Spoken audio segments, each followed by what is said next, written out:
Okay, Alpha Dog Blab with special guests today. Some of the foremost geniuses in the technosphere of the car business, uh, masters of the Jedi Galaxy. I'm telling you, these guys are awesome. We got Greg Gifford, a handsome gentleman next to me with a big beard. May the Oh wait, where's the power? May the force be with us. And this is one of the foremost local SEO experts in the world. And down in the lower screen, we've got Sean Rains. Sean, you're going to be doing a little social media stuff today, right? That's right. Okay, I'm going to open it up with a question for Greg first. Greg, if I'm going to market a car dealership on the internet, what's my first priority? Making sure that people see the site. You've got to make sure that you've got all your ducks in a row. Now, sure, I'd love if everybody come buy SEO from me, but whether you get it from me or from somebody else. Well, where do you work starting out? Where do you work? I'm at Dealer.on. I run the SEO department for Dealer.on. And nowadays, every car dealership has a website. We're beyond the days of, okay, I got to get a website to compete. Everybody's got one now. And in most markets, even the small towns, you're going to have more than 10 dealerships when you count new cars and used cars together. And in that situation, that means there's people that aren't going to be on page one. And you want to be as high as possible on page one to get the most possible traffic. And that means you're going to have to do more than just have a website and leave it out there. So you're going to have to do SEO. You're going to have to do PPC. You're going to have to do social media. All of these things combined together are going to be the best battle plan for your dealership. Little plug there for you. Okay, so you gotta have SEO, and you can talk about local SEO, aren't you? Yeah. So most people don't realize there's two kinds of SEO. So you've got regular traditional SEO where you're doing things to signals on a website and off of a website to get that website to show up whenever somebody does a search in Google for, a particular keyword or a couple of keywords. With local SEO, you're only targeting one specific geographic area. And the best example of this that I always give to people is, let's say you're sitting at the dealership and you go into Google and you type in pizza delivery and you don't put in a city. Google's going to show you pizza delivery spots that are right there by the dealership. And then if you go home that night and do the exact same search, again, just for pizza delivery, Google's going to show you stuff that's by your house instead. So even though the search query was exactly the same, you get a completely different set of results. And that's because Google knows where you're located by your IP address. And it wants to give you results that are nearby. Because obviously, if you want a pizza delivered, you need something nearby. So it treats a lot of different locally oriented businesses the same way. And car dealerships are one of those business types. So when someone is doing an automotive related search, Google's going to automatically return those local results. So local SEO is a more complicated subset of regular SEO where there are additional signals involved. So dealerships that do some SEO is obviously better than nothing, but the best thing to do for your dealership is to do local SEO where you're adding in those additional signals and really targeting your specific area as hard as you possibly can. So we're going to dive into that a little deeper in a minute. Sean, what's the priority in internet marketing for automobile dealers? Priority, top shelf. Yeah, I don't disagree with Greg. I'm getting a big echo. You guys get that echo? You're going to need to go back out and come back in, Sean. Click out and come back in. Okay. Yeah, you got it under control? You're beeping at me, Hey, Sean, put your speaker to be only the iPhone speaker and not the computer speaker, because that's why you're getting feedback. How about now? Oh, wonderful. What's the priority, Sean? So I don't disagree with Greg. It's search, right? What's you're with the still doing echo? it, big guy. Hold on. Hey, go back out, sign out, and come right back in. Okay, hold on. That's all right. We didn't really want him in here anyway, right? Okay.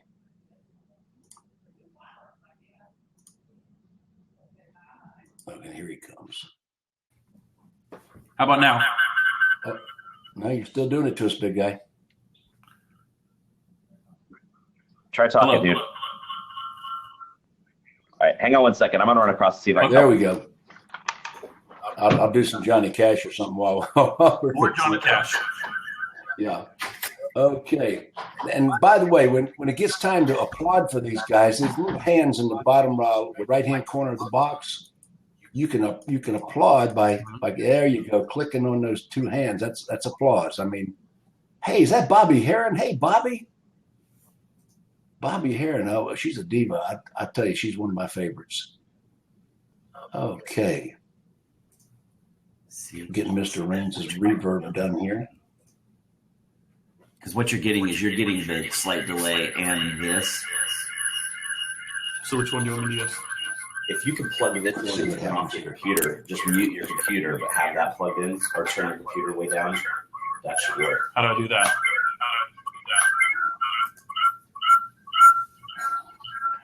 I love techno glitches. This is cool. Go up to your settings here. How many people saw the new Star Wars movie? Let's send a message in the bottom corner. Try settings. Wow, that's awful. It's getting worse and worse. Oh, the answer really coming in. Just go crowd in online. Yeah, let's do that. There you go. Okay. I think they're both going to come on the same mic. You both going to use the same video? All right. We're going to both crowd in over here. Yeah. We can do that. We couldn't figure out his computer for some reason, so Yeah, you're perfect here. Oh, perfect. Okay, everybody's sounding good. All right. Get a little buddied up there. Okay, I'm cool. Hey, Sean, what's the number one top shelf priority? I don't disagree with Greg. It starts with search. Some dealers already organically are performing well, so sometimes you balance that with what you do on the paid side. Last week, this was an interesting topic of conversation. You were there. But there are also dealers then that have a really good balance on both paid and organic search. It's still all about traffic to a site. And it's about a site that knows what to do with the traffic, convert it at a higher percentage. But then beyond that, now we have all kinds of things we can do on the social media side as we kind of brings Facebook into the picture about what you can do with advertising there. So if you're a dealership and you've got search handled organically and paid, you definitely now want to start thinking about the gold rush that is really Facebook advertising. Facebook is killing it. They are. 2 billion people on Facebook now, and 38% of them are U.S. adults. It's amazing. It's where the people are. You know, newspaper advertising, newspaper's only effective if you're trying to train your puppy. You know. Yeah, or if you've got a bird, I suppose you can put it in your no problem. And how effective is Facebook paid advertising? It's very effective, but it's in its infancy, right? So there's only a handful of people that really know about it. They recently called out a whole bunch of automotive folks to their headquarters. Greg and I were fortunate enough, kind of blessed to be invited in that pack of folks. They were, that's where you got that. And they really kind of unveiled some things that we knew, and then a whole bunch of things that I don't think people were thinking about. They talked about how dealers are really frustrated with the fact that their timeline, their organic posts really are kind of flat, and then everything that's happening in terms of the hockey stick is the stuff that's paid.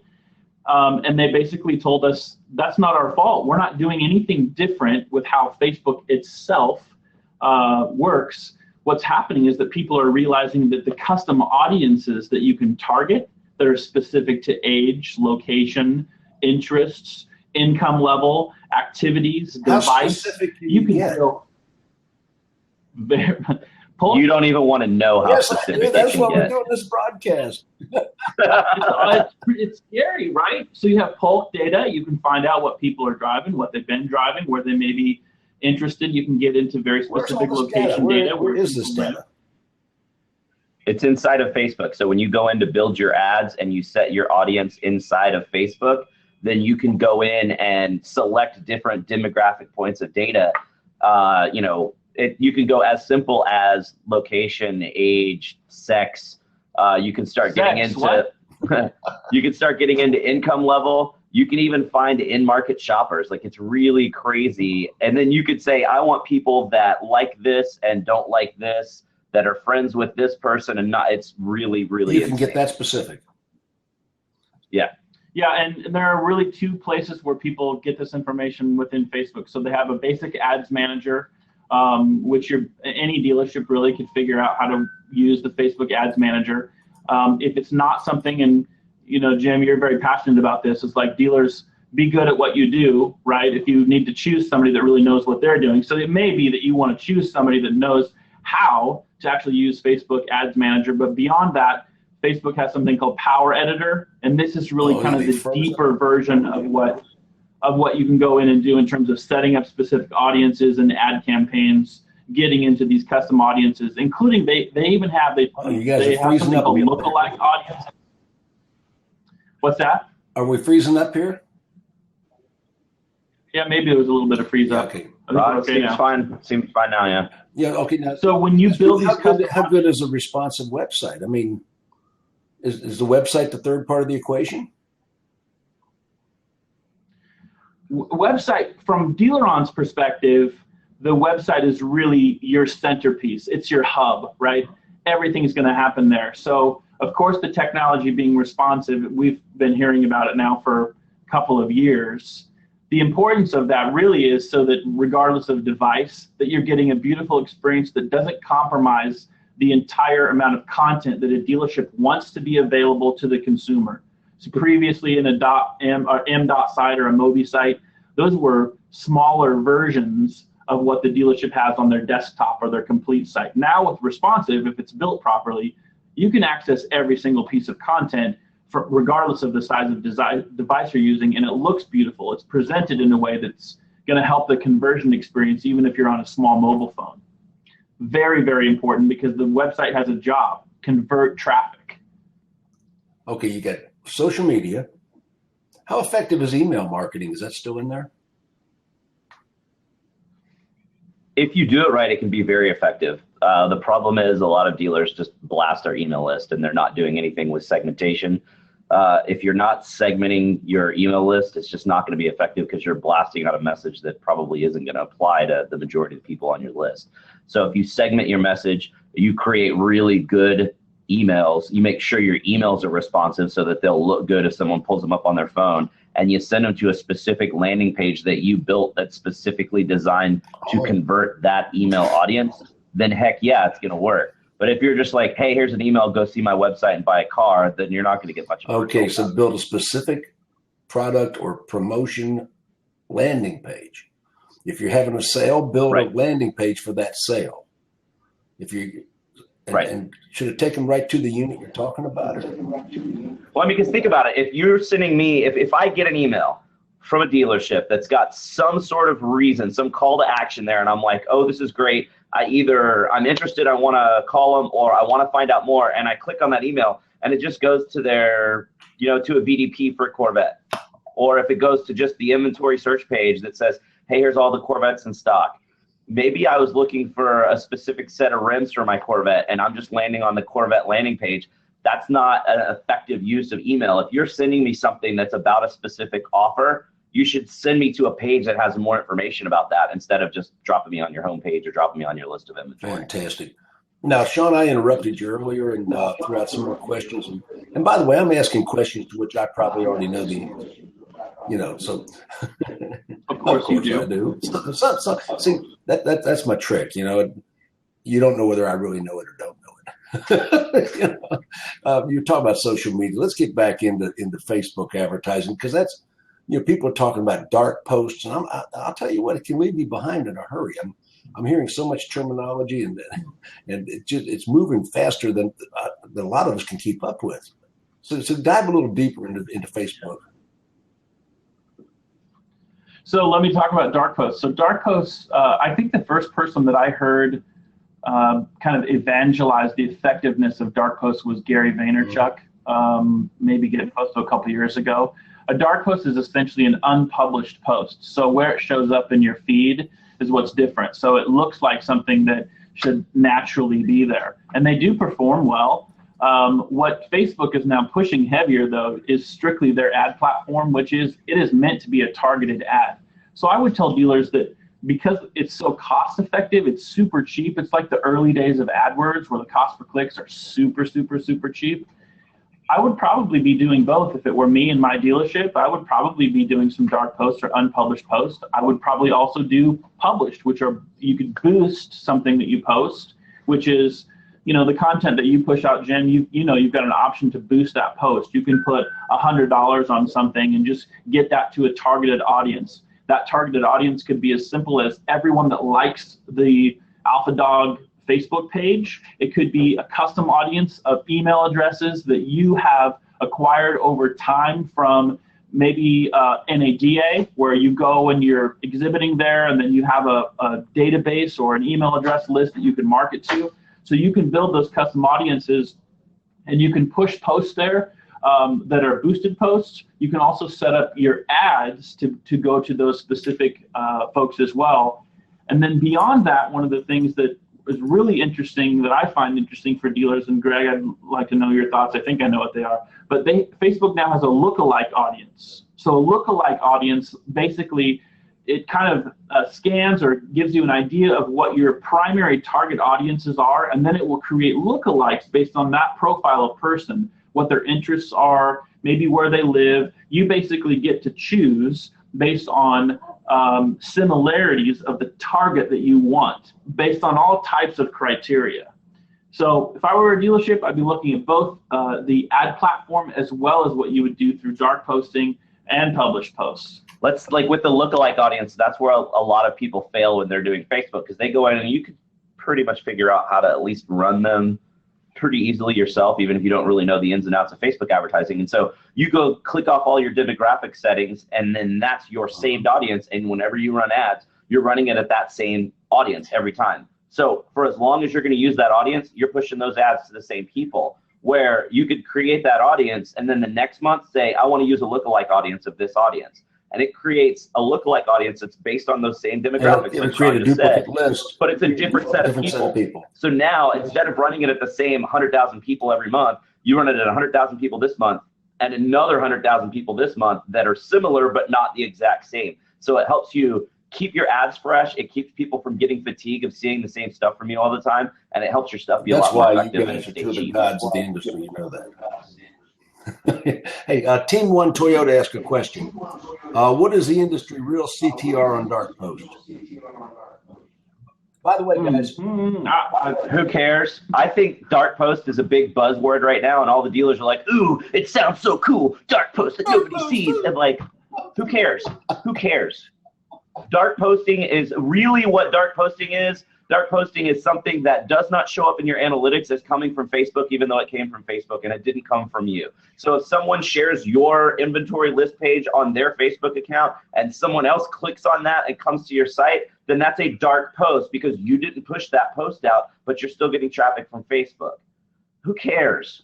I want something I can track. I want to run Facebook ads, or I want posts that I'm pushing out that I can say, this is what I posted, this is how much traffic I got, this is how many cars I sold from that traffic.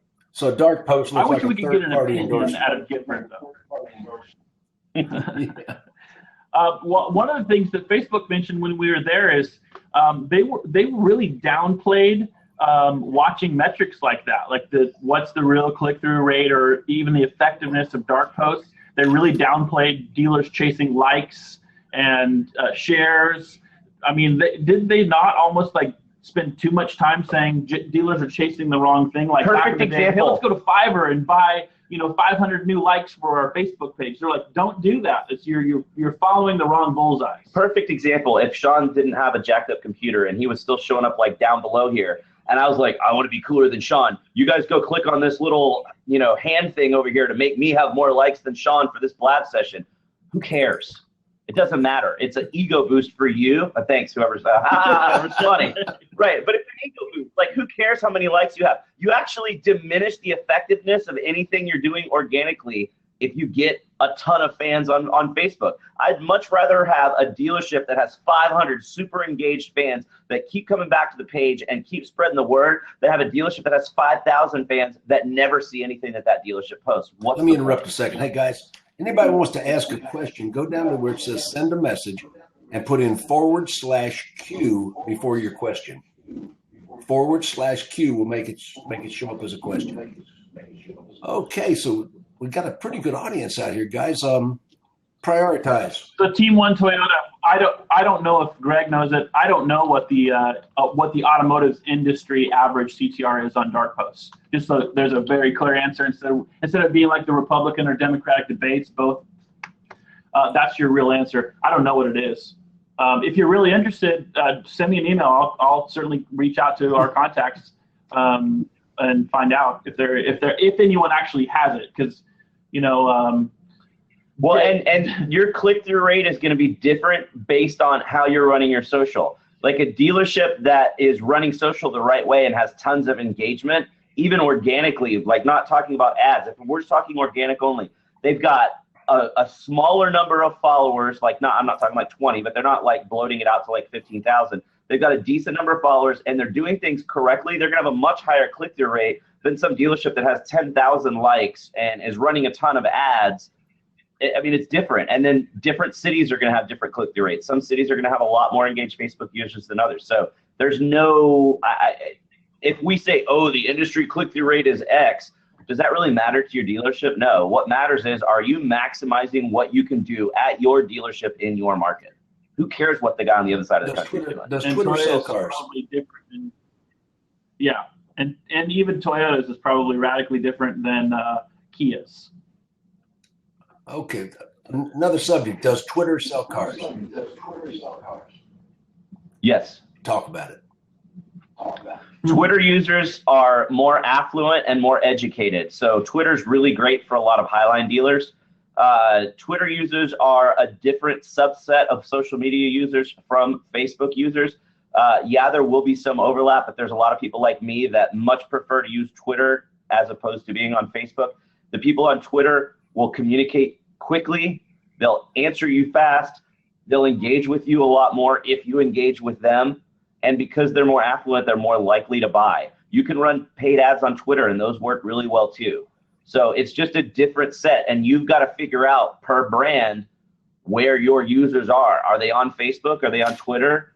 We're starting to see a lot of people start to use Instagram for their dealerships, and while most people are failing miserably and not doing it well, there are some dealerships that are starting to see some success there. So you've got to figure out where your customers are and be there. It doesn't matter. If your customers aren't on Twitter, who cares about Twitter? But if you've got customers on Twitter, heck yeah, be there. I've done SEO for some Harley dealerships, and for some reason, Harley enthusiasts have decided that Google Plus is their social network of choice. And so Google Plus works way better than Facebook or Twitter or Instagram or Pinterest or anything else. So if you're a Harley guy, man, you're going to go be on Google Plus because that's what's going to sell you more bikes. But that doesn't mean that every dealer should go do that. It's specifically, like I said a minute ago, figure out what works for your dealership and maximize the heck out of what works for your dealership.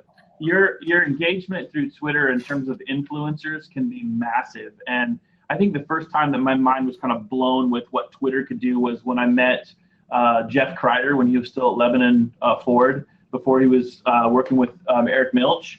I did like a case study, this is a few years ago, on social media for dealers, and he started to talk about how they identified Twitter influencers in and around the Lebanon, Ohio area, right? Lebanon is in the middle of Cincinnati and Dayton, kind of in almost nowheresville.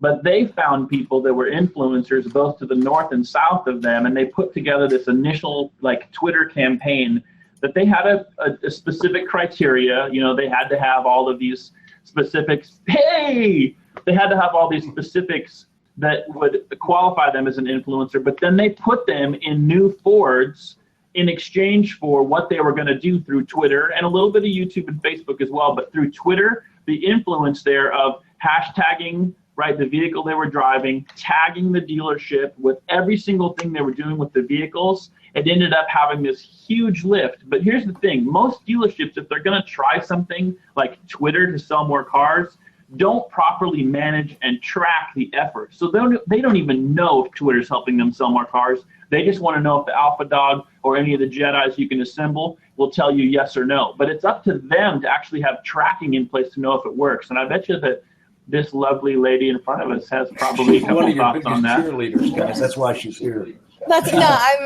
I'm a cheerleader for everybody. Oh, it is echoey. No, Hashtag hire Bobby. Partner with Bobby. Can you guys hear that echo? Oh, good. No. Okay. So what I wanted to say was we don't sell cars on social media. People sell cars. We sell opportunities and engagement. I always think it's interesting when people say that, when they say, oh, when you're selling cars, you're not selling cars. You're selling opportunities. It's a big thing. Yeah. Absolutely. Very true. And, I use Twitter to direct traffic, to send people somewhere else. Twitter is a great attention getter. Mm-hmm. You have to be where your customer is. And in 2016, that's everywhere. Absolutely. I used last week, Jim, I used Twitter. Like this guy, the beard, criticizes the hair all the time on Twitter because he definitely has more followers. But I'm not like chump change in followers, a decent amount. Most of them are automotive folks. But when I'm at events like last week, I do things because I want to promote something that I'm hearing from somebody that I want my audience to hear. And that was you last week, because it's almost like listening to the best like sermon on automotive awesome knowledge ever, like to sit and listen to you talk to an audience. Last week, I tweeted things on, your dealership isn't a safe house. Love right? that tweet. Safe house for underachievers.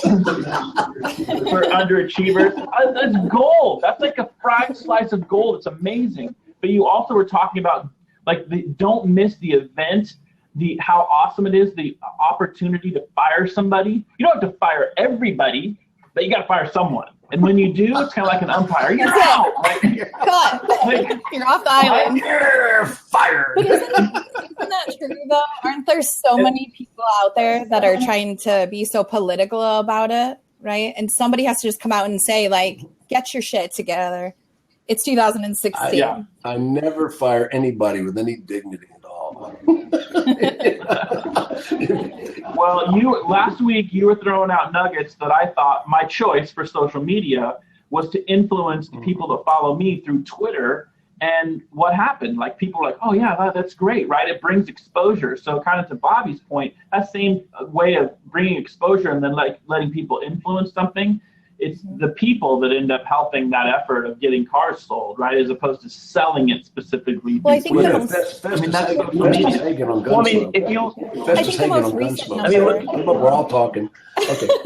That's because it's a hot topic. But isn't the most recent number something like 92% of people trust peer recommendation through social media versus 36% of people who trust marketing? On our social media, we're huge about birthdays and anniversaries, not because we feel like we need to share that, but because we want them to share it with their friends and then increase our engagement. Festus Hagen on Gunsmoke, I don't know if you might be too young to remember that, but Festus Hagen, I remember Gunsmoke. I love Gunsmoke. Festus, he said, this is what I think about firing people. You don't have to fire everybody. But Festus said, Matthew, the time gets real quiet after a hanging.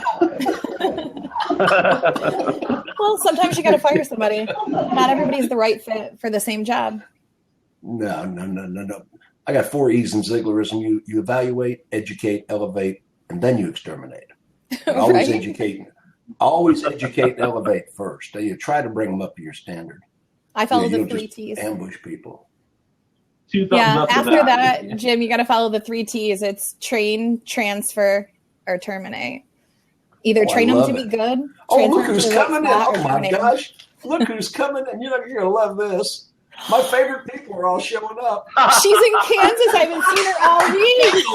I love this woman. I love these women.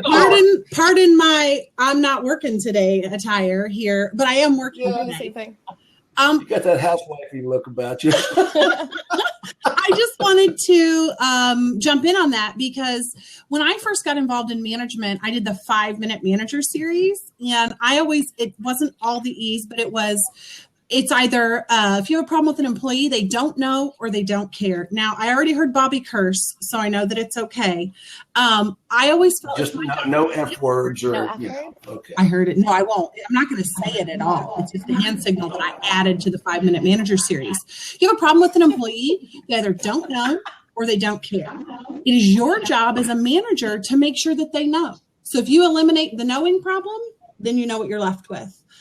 So it's just a thing, you guys. We do need to make an example of some people, but as managers, it's our fault first. If you have a I'm out of control. look at it with your people first.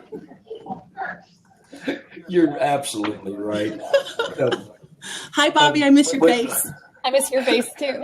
When Sean and I were talking about that speech I gave last week, I said in the car business, we don't have a knowing problem. We have a doing problem. I don't teach people a whole bunch of stuff they don't know.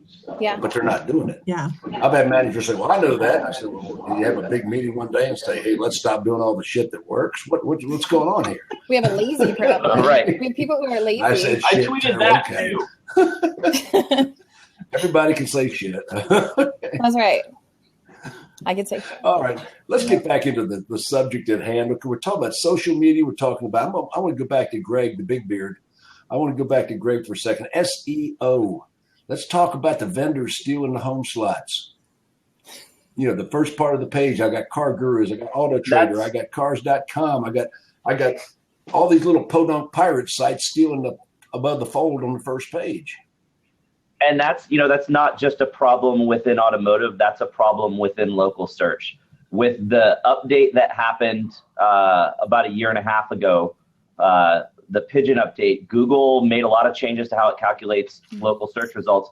And unfortunately, one of the results of that update, one of the results of that update is that Google does favor directory type sites in local searches. And Google's thought process behind that is, if you're looking at, let's use restaurants as an example. If you're looking at restaurants and you're trying to find a local Mexican food restaurant, then it's going to pop up a list of Yelp's Mexican food restaurant listings, and it's thinking that's a good search result for you, because then you can head over to Yelp and find a bunch of different results that are in your area.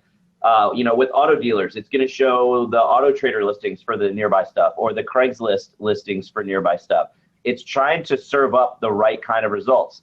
Unfortunately, those results get clicked, so Google doesn't get the signal that, hey, nobody wants this. Now, we know that the majority of people are not going to click on those links, but unfortunately for now, a lot of times out of the 10 links on the page, we've seen situations where up to 5, 6, 7, even 8 of those listings are the big directory sites for the vendors and not actual local dealerships, which sucks. But in those situations, we see a lot more click-throughs on people that are on page 2 than we typically do, because we know the general public's going to kind of skip those listings and just head right over to page 2 and see the actual dealerships that they're looking for. Part of that because of the way they pull all the inventory, like Car Gurus, for example, jacking everybody's inventory all the time, and all of a sudden they're number one. It's not really a situation of them pulling that inventory. It's more, Google's not looking at that like a competitor to a dealership. So, if you're looking at all the Chevy dealerships, it's ranking all the Chevy dealerships in order of what it considers to be the best result to the worst result. So it's not comparing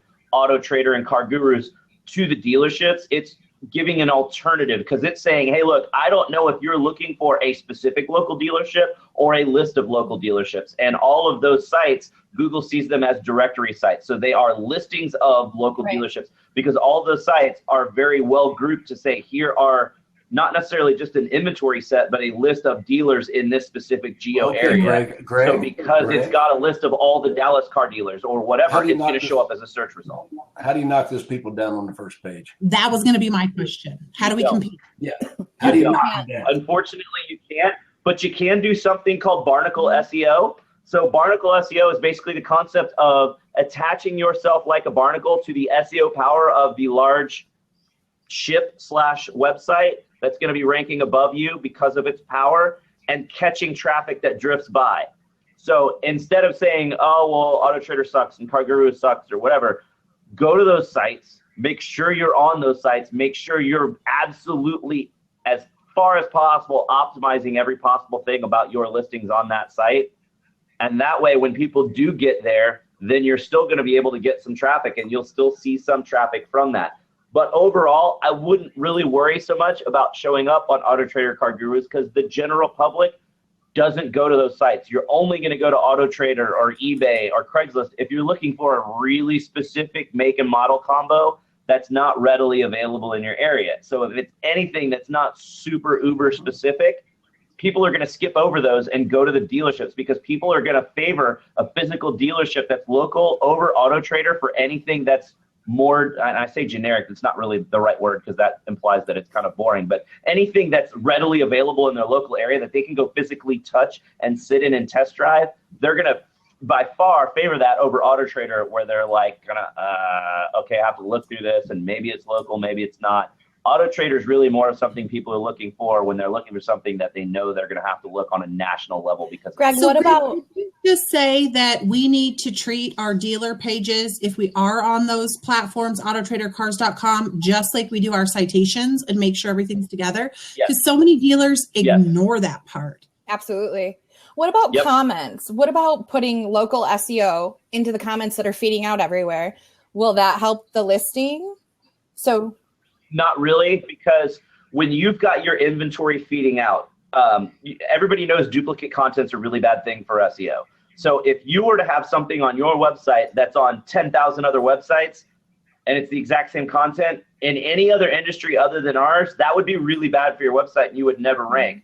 But within auto, you see every dealership feeding their inventory out to hundreds or even thousands of other websites where that exact same photo set appears and the exact same descriptions appear. That should be really bad for SEO, but Google understands how our vertical works and understands that a dealership is going to feed its inventory out. So that description and that photo set really only counts on your specific rooftops website. It doesn't count for Auto Trader or anywhere else because Google knows that it's the secondary copy of your actual content. So trying to put all that information on your vehicle descriptions isn't going to do anything for you.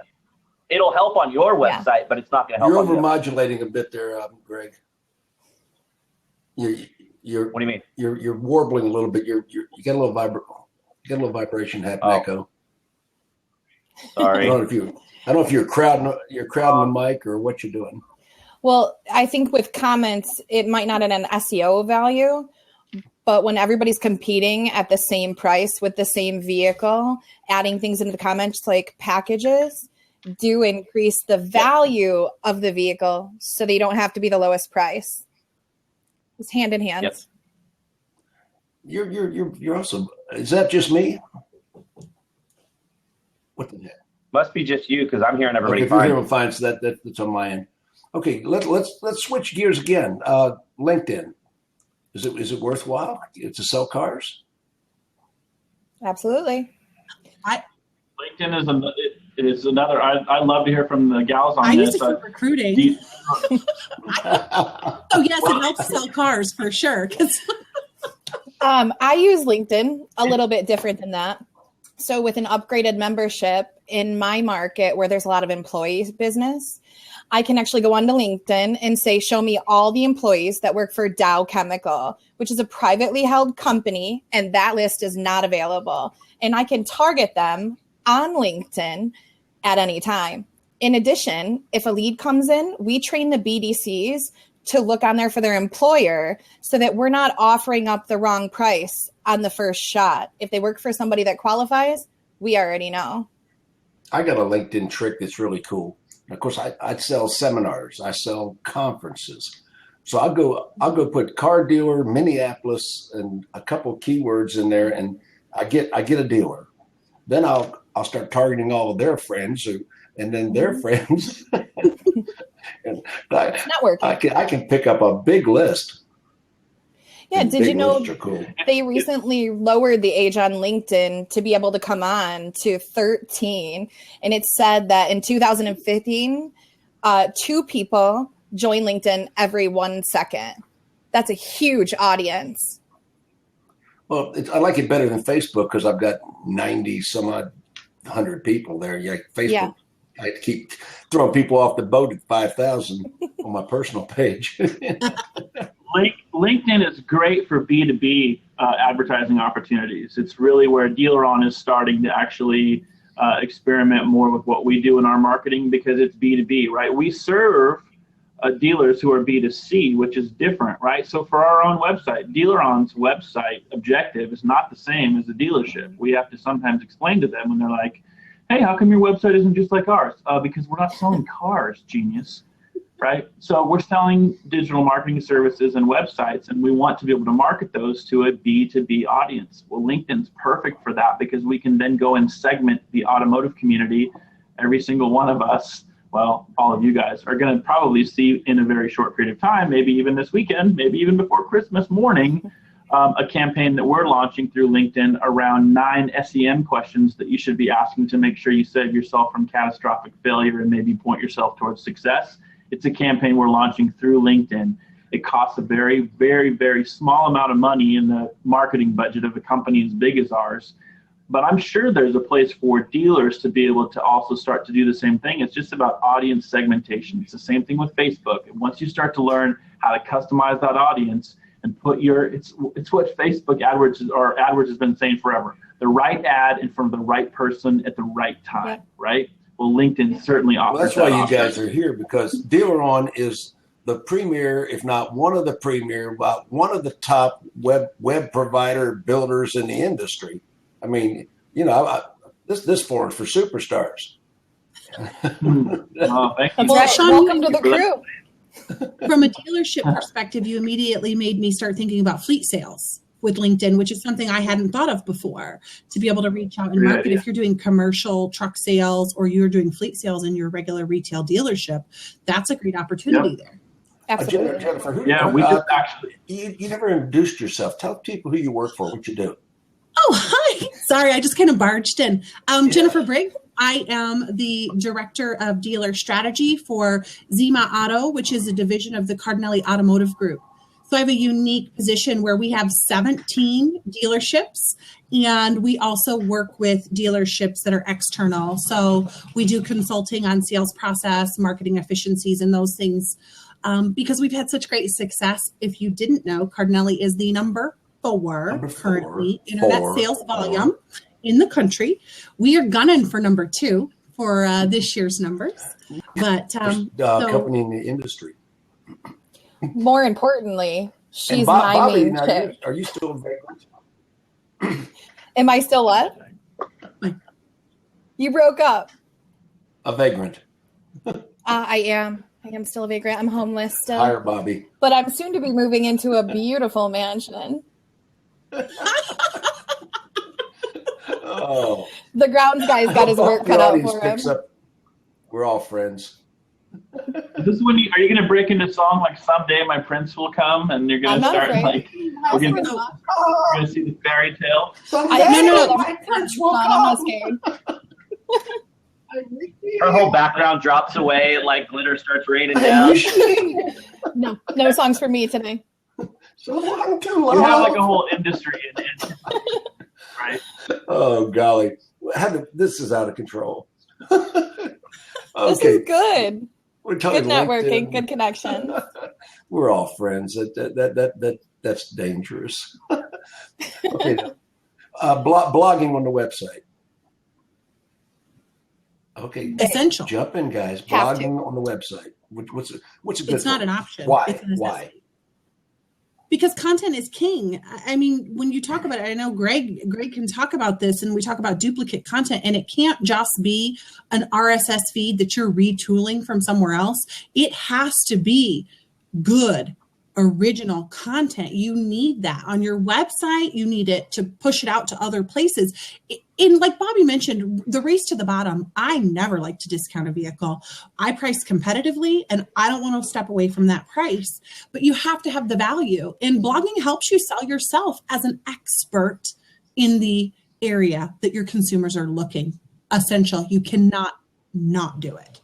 Great. Well, and in addition to that, it's the customer experience. If a consumer has a question and we answer it, not only are we relevant, but the consumer doesn't need to go elsewhere to look. Now, will they look elsewhere? Sure. But if we're coming up with good content that's valuable to our consumer, we're winning. We're like Charlie Sheen. Great video. It's a great huge... Video? What about video?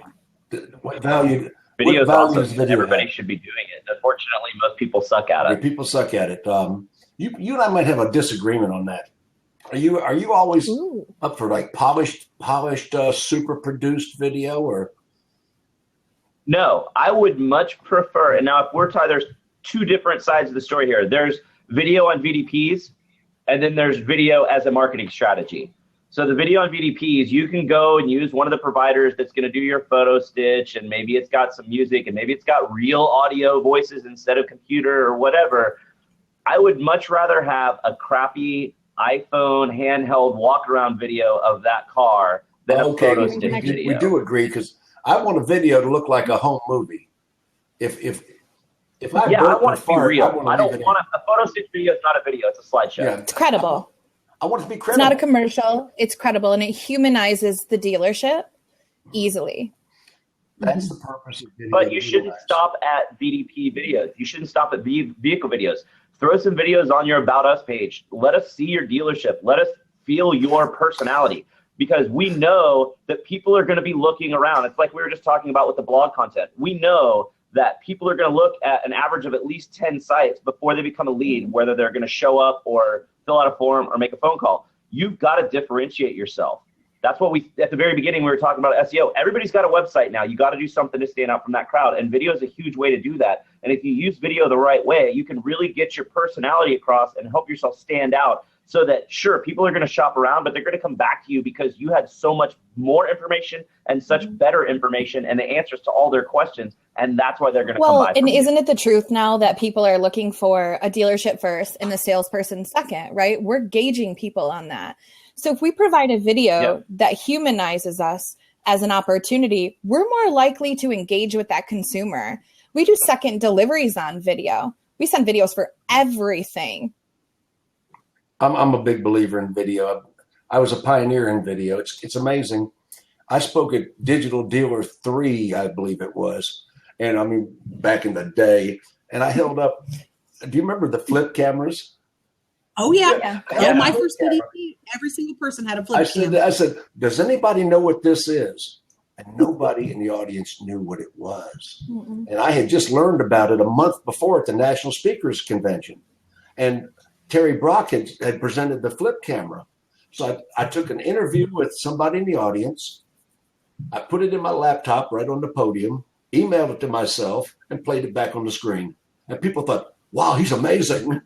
I just learned it. You know, one of the things that we do in the majority of our stores is we reply back to every lead with a walk around video. Now, are we perfect? No, none of us are. But we do that because it humanizes us in that situation. And it causes people to be more polite and to feel more valued. And I always hear everybody talk about how people buy from how they know, like, and trust. I call bullshit.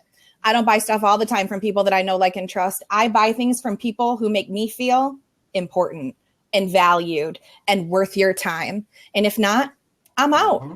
Oh, yeah. Period. Customer satisfaction. One thing I want to say about video. Yeah. I said that at a JD Power roundtable because, I called Dave Power a communist in a lot of my, and so to make up with me, they put me on stage. And Sean Raines will tell you I'm pretty outspoken for the audience. I will say what's on my head. So I get up there and I said, and I got Dave Power sitting in the third row. I said, customer satisfaction as a reason why somebody would buy from you is worthless.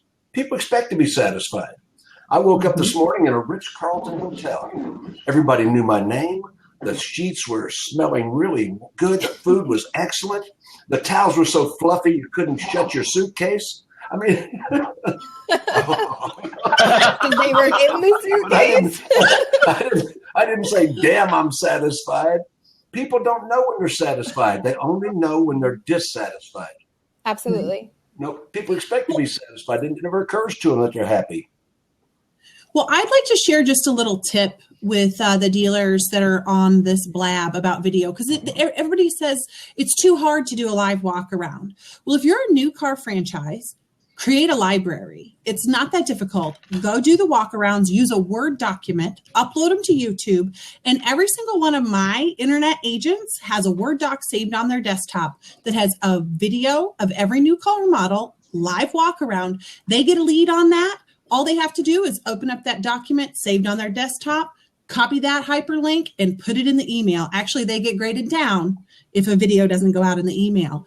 It's not fancy technology. It's not anything that you're paying for. Just save it. It's efficient and use it every single time. And then load it onto your website.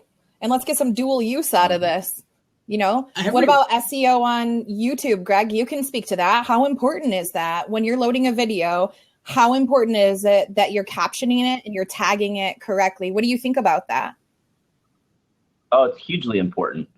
If you're going to make all these videos, you might as well throw them up on YouTube, because there's a lot of people that use YouTube as their primary search engine now.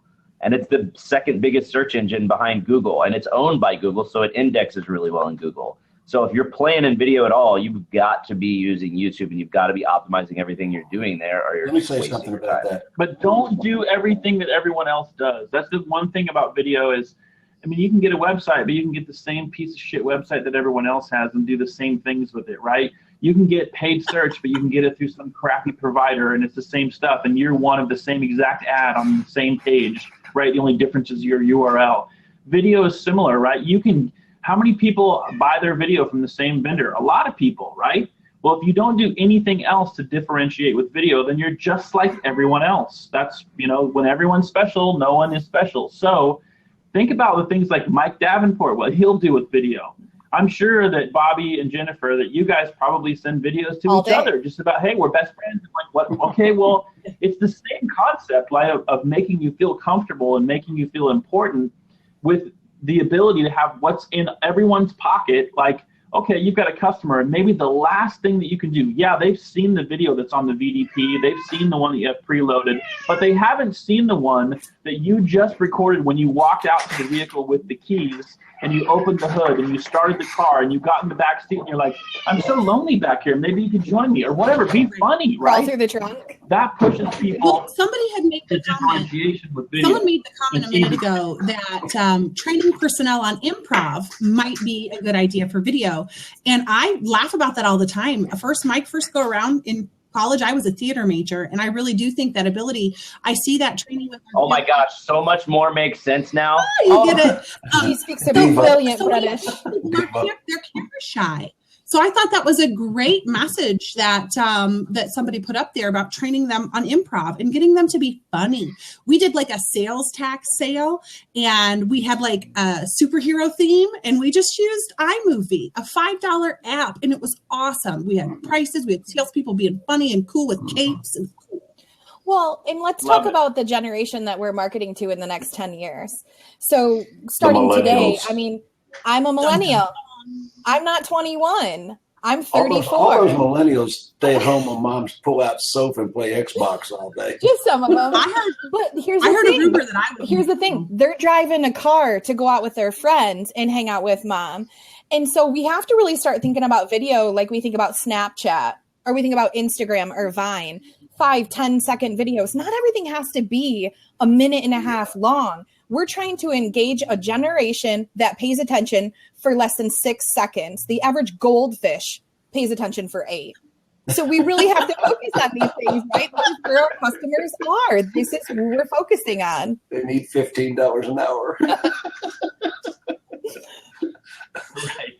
To give you a hamburger. Oh man, this is a great broadcast. We can get this crowd back together just to We all do well together.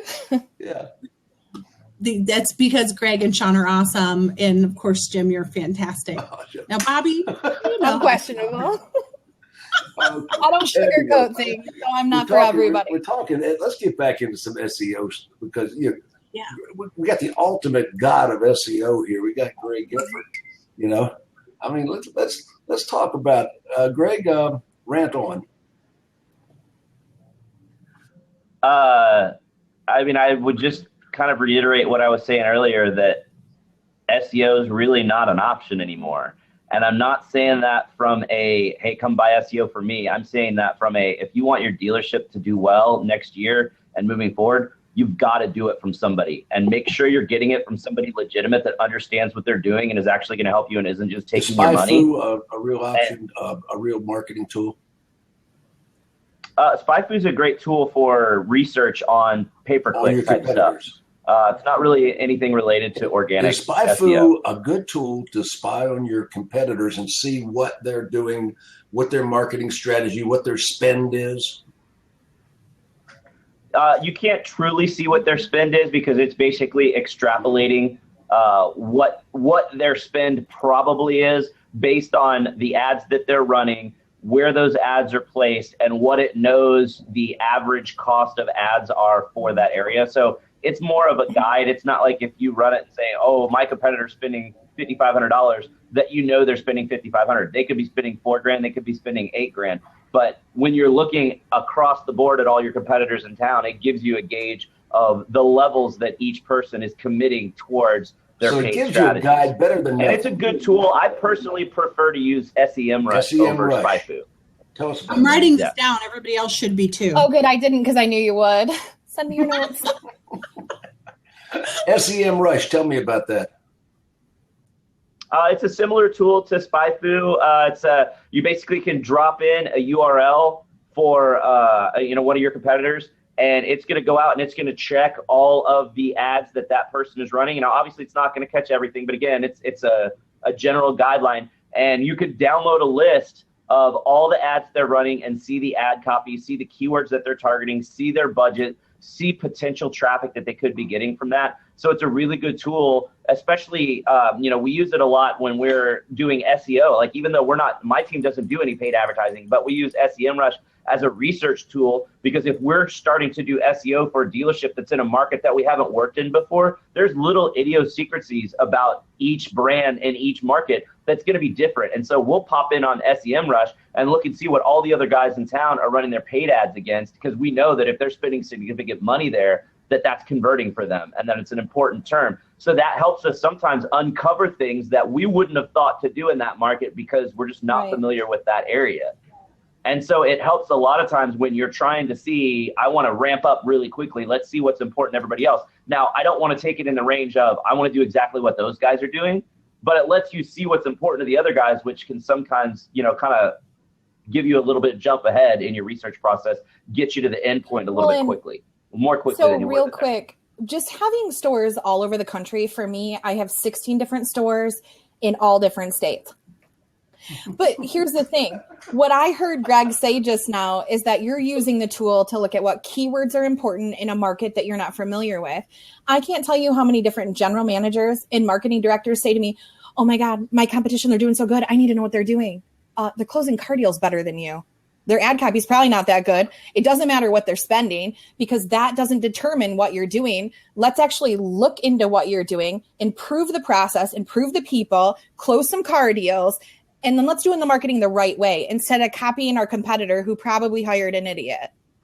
Well, they're chasing. I love that you brought that up, Bobby, because it brings it back to, yes, products are awesome, but it doesn't matter how much traffic you drive if your process is broken. Yeah. A lot of people have asked, what did you do that was so special that got you whatever accolades you got? I'm like, well, I fixed a broken process in a number of different dealerships. You put the work that in. Comes first. Then you work with awesome people and partners that can help you with the product part. But don't fix all your stuff and drive all that traffic and not be ready to handle it in your store because you're just burning money at that point. I think one of the I get questions from dealers too. The dealers will say, hey, if I start doing SEO, how many more cars am I going to sell? And I'll say, I don't know. It's up to your process. I can tell you you're going to get more leads, but that doesn't mean you're going to sell more cars, because I've worked with dealers in the past that I've doubled or even tripled their leads, and they don't sell any more cars because their processes are so busted. Yeah.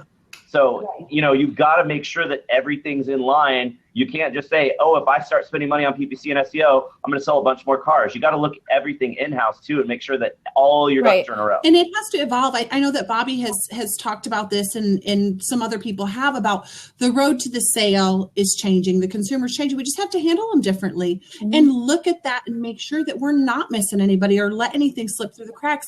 I hopped into a CRM the other day and I almost had a heart attack because of the number of active opportunities with no follow-up. I'm like, what? I'm not giving you any more opportunities. Let's sell cars to this 800 people. You know what kills me? You know what kills me, Jen? Jim, you'll like this. I was raised in this business by a mentor who was 78 years old, smartest guy I ever knew.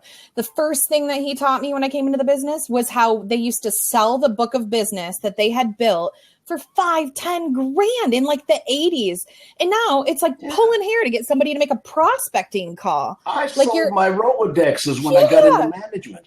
I mean, I had big flat file Rolodexes. Absolutely. I sold them to a salesman.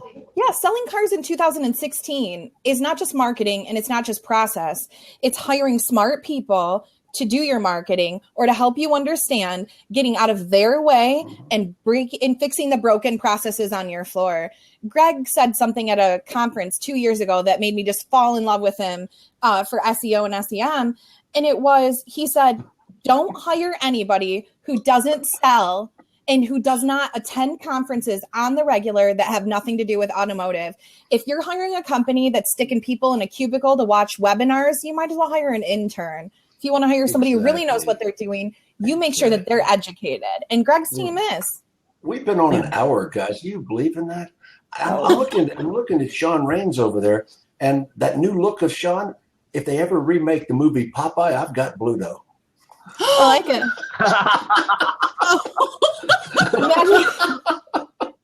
And Sean's wearing black. Sean's new look. Oh, wait, he never wins, though. He doesn't. I always win. He never wins. What can I say? Oh, golly. You know, it's interesting. So we're talking about things that kind of go back to that, the difference, the big gap between knowing and doing, right? So from a vendor side, when Greg's talking to dealers that are interested in SEO, or we're talking to dealers about higher conversion rates on their website, one of the questions that we ask, and it's a really good question to ask, is what would happen if your internet leads tripled overnight? Nothing, because they would not be closing them. And your dealership. Well, that's the problem. Is it would cripple most dealerships. At first, they'd be like, "Oh, that'd be the best thing ever! Like tripled overnight, fantastic! It's so wonderful." And then they really think about it, and they'd be screwed with a capital F, if you know what I mean.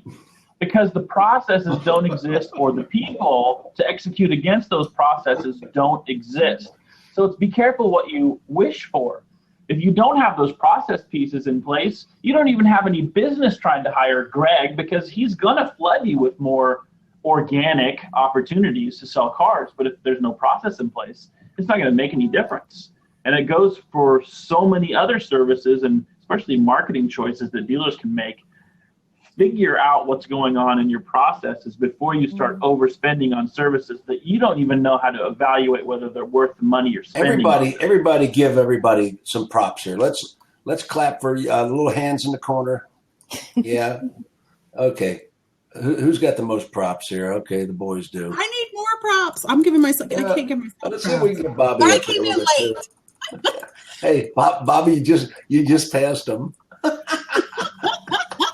Well, you know what they say. It's all about quantity. This has been one fun broadcast. But she doesn't have a lightsaber. Can we get back and do this again sometime? You guys have a lightsaber. Hop off. I got to go help an awesome dealership, guys. Oh, I'm recording off.